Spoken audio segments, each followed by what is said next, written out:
जय भीम दोस्तों। अभी एक हमारी देश की बेटी का वीडियो आया था मेरे पास, किसी ने मुझे टैग किया और वो बेटी ऐसा बोल रही थी कि मैं किसी अंबेडकर या बाबा साहब को नहीं मानती हूँ, मेरा तो भगवान है जो अपने हिंदू देवी देवता होते हैं उसी को मैं मानती हूँ, बाबा साहब को मैं नहीं मानती हूँ। तो मैं सभी लोगों से कहना चाहता हूँ उस बेटी को हमें कुछ गलत लगाने की जरूरत नहीं है। वो बेटी एक तरह से सही भी है क्योंकि उसने जो ज्ञान प्राप्त किया है उसी ज्ञान की वो बात कर रही है। उसे पता नहीं है कि बाबा साहब अम्बेडकर ने क्या किया है। वैसे ही हमारे जो SC ST OBC माइनॉरिटी समाज के लोग हैं उनको भी बाबा साहब के बारे में ज्यादातर पता नहीं होता। वो लोग भी, हमारे लोग भी ऐसा बोल रहे हैं, जिनके बाबा साहब थे उन लोग भी ऐसा बोल रहे हैं कि भाई हमें तो हमारे देवी देवता, बार बार उनके मुंह पे एक ही बात होती है, माता जी ने भला किया, भगवान ने भला किया, तो उनके मुंह पर ये बात है क्योंकि वो लोग बोलने वाले भी गलत नहीं है। ज्यादातर भारत देश के अंदर जितने भी लोग हैं उनको पता नहीं वो कौन सा धर्म पाल रहे हैं। जैसे इस्लाम धर्म है, ईसु धर्म है, जैन धर्म है, बौद्ध धर्म है, पारसी धर्म है, हिंदू धर्म है, हिंदू धर्म नहीं है वो आर्य धर्म है। ऐसे धर्म है, सब अलग अलग धर्म है, सिख धर्म है, ऐसे अलग अलग धर्म बहुत सारे भारत में। यानी जो लोग को जिस धर्म का ज्ञान पता है उसी की वो बात, उसकी तारीफ करते हैं। अगर आप यीशु ख्रिस्त के लोगों को पूछोगे तो वो ऐसा बोलेगा, वो बोलेंगे कि पूरा पृथ्वी यीशु भगवान ने बनाया है। और किसी मुस्लिम भाई से पूछे तो सब वो भी यही कहेंगे कि पूरी सृष्टि, पूरी दुनिया अल्लाह ने बनाई है। अगर किसी हिंदू को पूछोगे तो बोलेगा पूरी दुनिया भगवान ने बनाया। जिसने जिस तरह का नॉलेज लिया वो वही बातें करेंगे। और हमारी समाज की समस्या भी यही है दोस्तों, संपूर्ण भारत के अंदर जो इतिहास आपको बताया जाता है, जो इतिहास आपको दिखाया जाता है, वो इतिहास वो नहीं है। इतिहास वो है जो आपसे छुपाया जाता है। इतिहास वो है जो आपसे छुपाया जाता है, दबाया जाता है, उसे आगे नहीं बढ़ाया जाता है। क्योंकि इस देश के अंदर एक ट्रेंड शुरू हो चुका है, जाति धर्म वाला ट्रेंड। जो भी जाति धर्म का लोग होता है उस ट्रेंड को मानने वाले होते हैं। और मैं हमारे बहुजन समाज से कहना चाहता हूँ कि हमारी समस्या ये नहीं है कि हमारा समाज जागरूक नहीं, हमारी समस्या ये है कि हमारे समाज के प्रचारक नहीं है। जो SC ST OBC माइनॉरिटी समाज के प्रचारक होने, जो प्रचारक नहीं है दोस्तों। मान लीजिए कि जो बौद्ध धर्म का काम करता है वो बौद्ध धर्म का ही काम करता है, वो इतनी कट्टरता से काम करता है कि जो दूसरे लोग जुड़ने चाहे वो जुड़ नहीं रहे। जो मुस्लिम धर्म का काम करता है वो मुस्लिम धर्म का काम भी इतनी कट्टरता से करता है कि दूसरे लोग नहीं जुड़ रहे। हिंदू धर्म वाला भी इतनी कट्टरता से काम करता है कि दूसरे लोग जुड़ नहीं पाते हैं। जैसे आज हिंदू धर्म के अंदर SC ST को इतना दबाया जाता है, कुचला जाता है, जाति धर्म के नाम पर इनको तो तोड़ा जाता है। हमें अच्छे प्रचारक चाहिए, इस देश को सुरक्षित रखने वाले प्रचारक चाहिए, इस देश को भाईचारा बढ़ाने वाले प्रचारक चाहिए। और प्रचारक हमारे पास बन सकते हैं दोस्तों। वो कौन बना सकता है? बहुजन मिशनरी लोग। जब बाबा साहब के हाथ में कलम आई तो उन्होंने भारत के संपूर्ण समाज के लिए लिखा। कोई एक व्यक्ति नहीं था दोस्तों, कोई बाबा साहब ने उसको स्पेसिफिक एक व्यक्ति के नाम पर लिखा हो, संपूर्ण सभी लोगों के लिए लिखा। जो आज 8 घंटे नौकरी आप करते हो और वो 8 घंटा भी करवाने वाले हमारे बाबा साहब थे। अगर 8 घंटा से ज्यादा किसी मिल मालिक को या किसी साहब को आपको 8 घंटे से ज्यादा काम करवाना हो तो आपको ओवर टाइम देना। ओवर टाइम भी कैसा?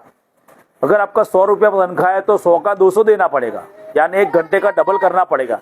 ऐसे बाबा साहब ने सभी बहनों के, जो बेटियों को जब धर्म चरम सीमा पर था, जब ये देश हिंदू राष्ट्र था, तो इस देश की बेटियों को, जो भारत की महिला है, जो हमारी अगली बेटी बोली कि मैं बाबा साहब को नहीं जानती, बाबा साहब ने मेरे लिए कुछ नहीं किया, तो उन बेटियों को भी कहना चाहिए। जब हिंदू राष्ट्र था ये देश, जब भारत हिंदू राष्ट्र था, जब यहाँ पर कोई मुगल नहीं थे, कोई अंग्रेज नहीं था, सिर्फ और सिर्फ ब्राह्मण लोग थे जिसके मूल निवासी लोग थे, तब इस देश की बेटियों को जब उसका पति मर जाता था तो उसे सती कर दिया जाता, क्योंकि उस औरत का बोझ पालेगा कौन, ऐसा सोचकर उसे सती कर दिया जाता था। अगर उसका बाप कोई श्रीमंत आदमी है या पैसा वाला आदमी है या किसी राजा की बेटी है तो उससे बचाने के लिए क्या किया जाता था कि उसे विधवा बना दिया जाता था। विधवा बनाने के बाद उससे इतना क्रूर बना दिया जाता था, उसको इतना अशुभ बना दिया जाता था कि लोग उसे देखना भी पाप समझते थे। उसे अलग जगह पर रहना, उसे जीवन के सारे सुख छीन लिए जाते थे, उसके बाल काट दिए जाते थे, उसकी पूरी सुंदरता छीन ली जाती थी और उससे जानवर से भी बदतर जीना पड़ता था। जब ये देश हिंदू राष्ट्र था दोस्तों, ये भगवान की कृपा थी उन बेटियों पर। जब इस देश के अंदर मनु काल चलता था, मनुस्मृति काल चलता था, जब बेटियां छोटी छोटी होती थी 9 साल की तो उसको शादी करवा दी जाती थी। वो कोई भी उम्र का आदमी हो सकता है, 50 साल, 60 साल, क्योंकि जो बुढ़ा आदमी होता था उसको दूसरी शादी का रिवाज था, लेकिन बेटियों को दूसरी शादी का रिवाज नहीं था। ये दूसरी शादियों का रिवाज भी बाबा साहब आम्बेडकर ने लिखा। जब हिंदू राष्ट्र था तब बेटियों को कोई भी अधिकार नहीं था, सिर्फ उससे पुरुष का सुख का साधन माना जाता था और घर के सारे काम काज करने को और बच्चे पैदा करने के यही काम था। लेकिन जब बाबा साहब आम्बेडकर के पास अधिकार आए तो आज हमारी भारत की बेटी प्रधानमंत्री बनी है, राष्ट्रपति बनी है और इस देश के सबसे अच्छे से अच्छे पदों पर गई, आईएएस आईपीएस बनी, कलेक्टर कमिश्नर बनी। क्यों बनी? तो बाबा साहब आम्बेडकर ने संविधान के अधिकार लिख दिए, कभी इस देश पे कोई का भी कोई शोषण नहीं करेगा, वो औरत हो या कोई भी पुरुष हो, सभी को समानता का अधिकार मिला। बाप की प्रॉपर्टी में पहले अधिकार नहीं था बेटी को, तो बाप की प्रॉपर्टी में अधिकार मिला। दूसरी शादी का अधिकार, दूसरी शादी अधिकार मिला। अगर पति छोड़ देता है तो उसके भरण पोषण का अधिकार मिला, उससे कंपनसेशन का अधिकार मिला। ये सब कुछ बाबा साहब की कलम ने लिखा है, इसलिए उसे कलम का बादशाह किया जाता था। जब संविधान भी लिखने को आया तो बहुत सारे लोग ने प्रयत्न किए थे, लेकिन सभी लोग अपनी जाति धर्म को श्रेष्ठ बनाते थे, सबने अपने जाति धर्म को अच्छा दिखाया था और लोग वैसे ही संविधान लिखने की कलम उनकी चालू हुई तो उस समय तो इतनी महान विभूति हमारे महामानव डॉक्टर बाबा साहब आम्बेडकर थे। आज कहते कि बहुजन पूरे भारत के कण कण के अंदर अगर आज भी कोई भी जगह पर पैदल भी चलता है तो उसे जो अधिकार मिलते हैं बाबा साहब आम्बेडकर आज भी कहीं भी स्वतंत्रता से घूमता है, सरकार उसकी बात सुनती है। बाबा साहब आम्बेडकर ने बताया कि भाई ये सारे के सारे सरकारी तंत्र साधन सब कुछ आपके हैं, वो सिर्फ आपके लिए खड़े हो। जो एमपी एमएलए नेता मंत्री प्रधानमंत्री सरकारी कर्मचारी पुलिस कमिश्नर सब तुम्हारे नौकर है, सब तुम्हारे लिए काम करने वाले हैं, सब तुम्हारे पैसों से ये लोग आगे बढ़ते हैं। सब कुछ बाबा साहब आम्बेडकर ने लिखा हुआ है दोस्तों। यानी बाबा साहब आम्बेडकर इतनी विभूति महान है, सिर्फ और सिर्फ वो लोग क्या कर सकते हैं, बाबा साहब की मूर्तियां तोड़ सकते हैं, बाबा साहब को गालियां दे सकते हैं, आरक्षण पे गालियां दे सकते हैं। जिन लोगों ने इस बहुजन समाज को 5000 सालों से, सोच लीजिए 5000 सालों से ना कमाने का अधिकार दिया, ना पैसा रखने का अधिकार दिया, ना सोने पहनने दिया, ना अच्छा खाने दिया, ना अच्छा कपड़े पहनने दिए, 5000 साल तक ये समाज ऐसा सहन करता रहा और आज आजादी के 78 साल हुए। 18 साल में तो फिर भी देखिए जातिवाद तो खत्म ही नहीं हुआ दोस्तों। जो हमने खत्म करने की शुरुआत करनी थी, हमें अच्छे स्कूल को, अभी तो ये बढ़ने वाला है, अभी हिंदू मुस्लिम में बढ़ेगा, दलित आदिवासी झगड़ा बढ़ेगा, बहुजन हिंदू झगड़ा बढ़ेगा, क्योंकि सरकार ऐसी है, सरकार जीत रही है। देखिए आप, वो हर बार जीतेगी और वही करेगी। उनको भी पता चल गया, स्कूल कॉलेज बंद कर दो, अस्पतालें बंद कर दो, सब कुछ महंगा कर दो। महंगा इसलिए करना है दोस्तों क्योंकि गरीब के बच्चे पढ़ ना पाए। आप समझ नहीं रहे हो, महंगाई इसलिए बढ़ रही है कि गरीब आदमी अच्छी सुविधा प्राप्त ना कर सके। ये होटलें इतनी महंगी महंगी लोग क्यों रखते हैं, इतना महंगा स्कूल क्यों होता है? तो स्कूल का लाख लाख रुपए एक सालाना फीस होती है, क्यों होती है? इसलिए होती है कि गरीब के बच्चे वहां पर ना जाए, वहां पर पढ़े नहीं।